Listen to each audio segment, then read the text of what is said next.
Welcome to नॉलेजगर। भारतीय संविधान की इस सीरीज में एक बार फिर से आपका स्वागत है। हम पढ़ रहे हैं भारत का संवैधानिक विकास।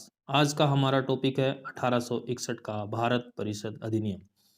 इस एक्ट के तहत लॉर्ड कैनिंग ने पहली बार भारत में विभागीय प्रणाली की शुरुआत की। इसमें अलग अलग सदस्यों को अलग अलग विभाग दिए गए जो उस विभाग के प्रशासन के लिए उत्तरदायी होता था। एक प्रकार से भारत में मंत्रिमंडल व्यवस्था की नींव डाली गई।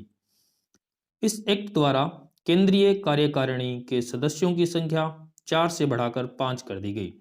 5वें सदस्य का विधि सदस्य होना अनिवार्य किया गया। वायसराय की कार्यकारी परिषद को इंपीरियल लेजिस्लेटिव काउंसिल कहा जाने लगा।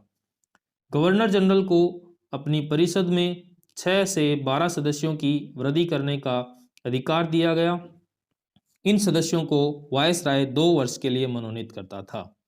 इनमें से कम आधे सदस्यों का गैर सरकारी होना आवश्यक था। विधान परिषद के सदस्यों को कोई भी प्रश्न पूछने का अधिकार नहीं था। गवर्नर जनरल को विधायी कार्य हेतु नए प्रांत के निर्माण तथा नवनिर्मित प्रांत में गवर्नर या लेफ्टिनेंट गवर्नर नियुक्त करने का अधिकार दिया गया। उसे किसी प्रांत, प्रेसिडेंसी या अन्य किसी क्षेत्र को विभाजित करने तथा उसकी सीमा में परिवर्तन करने का भी अधिकार प्रदान किया गया। मद्रास एवं बंबई की सरकारों को पुनः कानून बनाने तथा उसमें संशोधन करने का अधिकार दिया गया। प्रांतीय परिषदों द्वारा बनाया गया कानून गवर्नर जनरल की अनुमति के बाद ही वैधता प्राप्त करता था।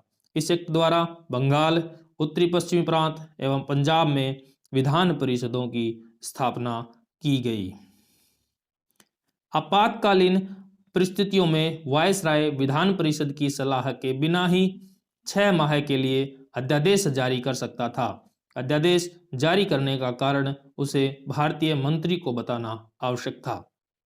गवर्नर जनरल भारत की शांति, सुरक्षा और ब्रिटिश हितों के लिए परिषद के बहुमत की भी उपेक्षा कर सकता था। भारत परिषद को विधायी संस्था बनाया गया तथा उसे भारत में रहने वाले सभी ब्रिटिश तथा भारतीय प्रजा, भारत सरकार के कर्मचारी, भारतीय रियासतों तथा सम्राट के राज्य क्षेत्र के अधीन रहने वाले व्यक्तियों, सभी स्थानों, वस्तुओं के संबंध में कानून बनाने का अधिकार प्रदान किया गया। केंद्रीय सरकार को सार्वजनिक ऋण, वित्त, मुद्रा, डाक एवं तार, धर्म और स्वत्व के अधिकार के संबंध में प्रांतीय सरकार से अधिक अधिकार प्रदान किए गए। 1861 के एक्ट द्वारा अंग्रेजों ने ऐसी नीति प्रारंभ की जिसे सहयोग की नीति या उदार निरंकुशता की संज्ञा से अभिहित किया जाता है। 1861 का अधिनियम संवैधानिक विकास के दृष्टिकोण से बहुत ही महत्वपूर्ण है। इससे पहली बार विधि निर्माण में भारतीयों का सहयोग प्राप्त किया गया, क्योंकि प्रथम बार गैर सरकारी सदस्यों की नियुक्ति हुई।